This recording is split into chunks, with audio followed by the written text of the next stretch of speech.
बिस्मिल्लाहिर्रहमानिर्रहीम। अस्सलामु अलैकुम दोस्तों। खाना काबा को अल्लाह का घर यानी बैतुल्लाह के नाम से भी जाना जाता है और ये मकाम मुसलमानों के लिए इंतहाई तज़ीम और तकरीम का हामिल है। और इसकी तकरीम क्यों ना हो, क्योंकि ये इस सरज़मीन पर अल्लाह का पहला घर है। अल्लाह के घर के बारे में जानना हर मुसलमान के लिए ज़रूरी है। याद रहे कि अल्लाह के इस घर के साथ बहुत से मौजज़ात और बहुत से हक़ाइक़ जुड़े हुए हैं। आज हम खाना काबा के बारे में आपको ऐसे हक़ाइक़ से आगाह करने जा रहे हैं कि जिनके बारे में बहुत कम लोग जानते हैं। इन हक़ाइक़ और मौजज़ात के साथ साथ हम आपको ये भी बताएंगे कि आखिर खाना काबा के ऊपर से जहाज़ और परिंदे क्यों नहीं गुज़र सकते। आज की ये वीडियो हर मुसलमान के लिए नहायत अहम है, इसलिए ये वीडियो को स्किप करने की कोशिश मत कीजिएगा। प्यारे दोस्तों, बढ़ते हैं आज के मौजू की जानिब और सबसे पहले बात करते हैं खाना काबा की तामीर की। याद रहे कि खाना काबा की कई मरतबा तामीर हो चुकी है। खाना काबा जिस तरह आज हमें नज़र आता है वैसा नहीं है, जो हज़रत इब्राहीम अलैहिस्सलाम और हज़रत इस्माईल अलैहिस्सलाम के दौर में दोबारा तामीर हुआ था। वक्त के साथ पेश आने वाले कुदरती आफात और हादसात की वजह से इसकी दोबारा तामीर करने की ज़रूरत पड़ती रही। हम सब जानते हैं कि खाना काबा की दोबारा तामीर का एक बड़ा हिस्सा नबी सल्लल्लाहु अलैहि वसल्लम की ज़िंदगी में ऐलान नबूवत से कबल मुकम्मल हो चुका था। ये वो वक्त था जब नबी सल्लल्लाहु अलैहि वसल्लम ने एक बहुत बड़ी खूनरेज़ी को अपनी दूर अंदेशी से रोका था। एक बड़े कपड़े में हिजरा अस्वद को रखकर हर कबीले के सरदार से उठवाया था। इसके बाद आने वाले वक्त में कई मरतबा खाना काबा की तमीर होती रही। आखिरी मरतबा जो खाना काबा की तमीर तफसील से आराइश से हुई वो 1996 में हुई थी, जिसके नतीजे में बहुत सारे पत्थरों को हटा दिया गया था और मजबूत बुनियाद को मजबूत बनाकर नई छत डाली गई थी। और ये अब तक की सबसे बड़ी तमीर है। अब खाना काबा की इमारत को पहले से कई ज़्यादा मजबूत तस्वुर किया जाता है।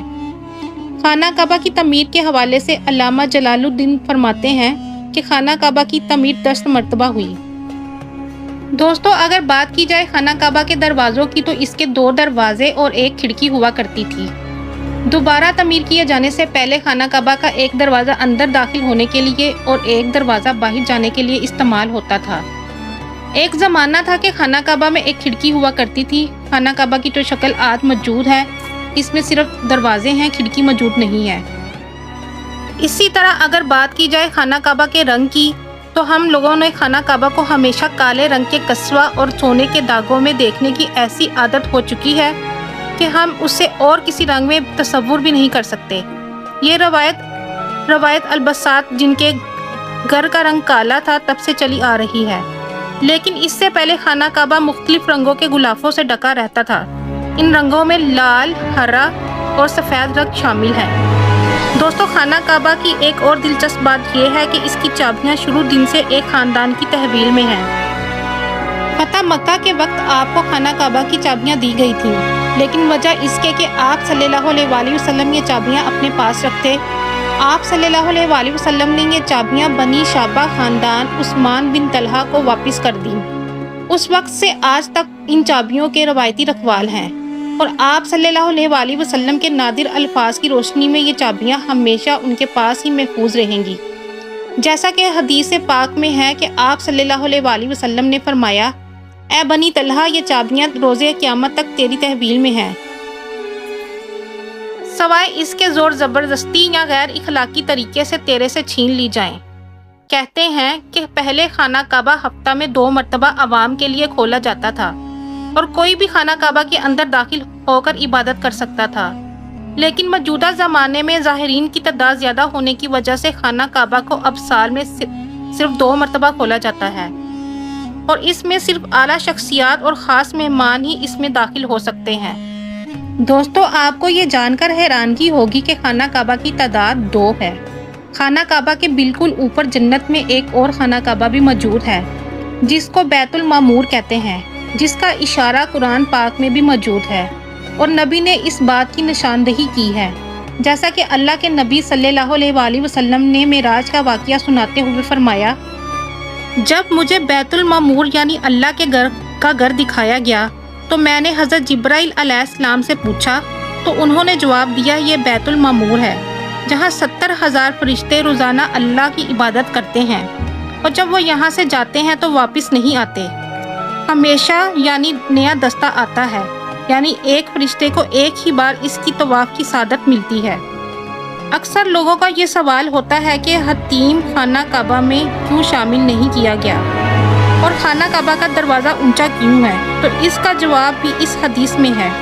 حضرت عائشہ رضی اللہ تعالی عنہا فرماتی ہیں کہ میں نے آپ صلی اللہ علیہ وآلہ وسلم سے حتیم کا سوال کیا کہ کیا یہ بیت اللہ کا ہی حصہ ہے، تو آپ صلی اللہ علیہ وآلہ وسلم نے فرمایا جی ہاں۔ حضرت عائشہ رضی اللہ تعالی عنہا بیان کرتی ہیں میں نے پوچھا پھر اسے بیت اللہ میں کیوں داخل نہیں کیا گیا، تو آپ صلی اللہ علیہ وآلہ وسلم نے فرمایا کہ تیری قوم کے پاس خرچہ کے لیے رقم کم پڑ گئی تھی۔ میں نے کہا کہ بیت اللہ کا دروازہ اونچا کیوں ہے، تو آپ صلی اللہ علیہ وآلہ وسلم نے جواب دیا تیری قوم نے ہی اسے اونچا کیا ہے تاکہ وہ جسے چاہے بیت اللہ میں داخل کریں اور جسے چاہے بیت اللہ میں داخل نہ کریں۔ اگر تیری قوم نئی مسلمان نہ ہوئی ہوتی اور ان کے دل میں اس بات سے انکار نہ کرتے تو میں اسے یعنی حتیم کو بیت اللہ میں شامل کر دیتا اور دروازہ زمین کے ساتھ ہوتا۔ اب آپ کو بتاتے ہیں کہ آخر کیا وجہ ہے کہ خانہ کعبہ کے اوپر سے کوئی جہاز نہیں گزر سکتا۔ یاد رہے کہ خانہ کعبہ کی حدود کے اوپر سے آج تک کوئی جہاز نہیں گزر سکا اور نہ ہی اس کی اجازت سعودی حکومت نے کسی کو دی ہے، اور نہ ہی ایسا دیکھنے میں آیا ہے کہ آخر اس کے پیچھے وجوہات کیا ہیں۔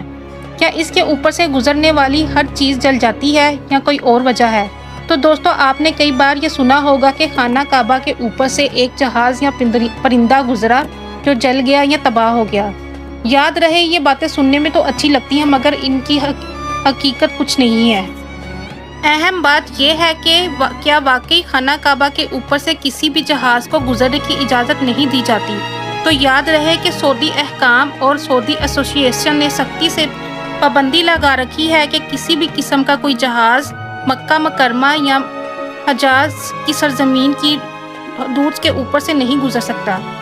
اس کی اہم وجہ یہ ہے کہ جو بھی عازمین یا حج یا عمرہ کے لیے جاتے ہیں تو ان کا جہاز سب سے پہلے ریاض لے جایا جاتا ہے۔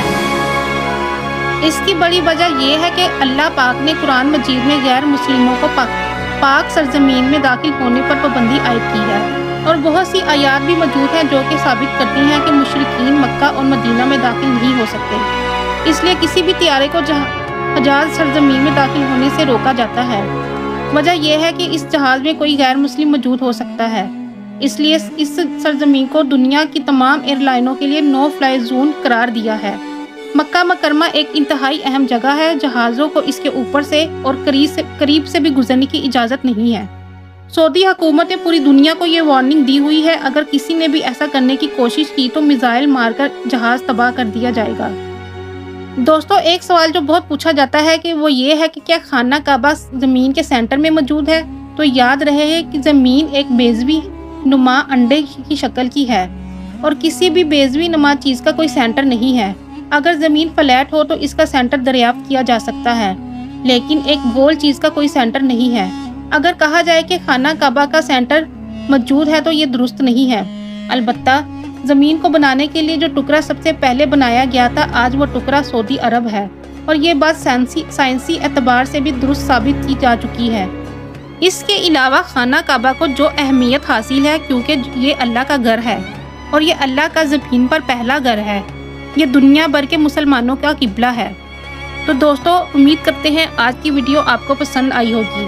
اگر آپ کو یہ ویڈیو پسند آئی ہے تو اپنے دوستوں کے ساتھ اس کو لازمی شیئر کیجیے گا۔ ملتے ہیں ایک اور اچھے ٹاپک کے ساتھ، تب تک کے لیے اجازت دیجیے، اللہ حافظ۔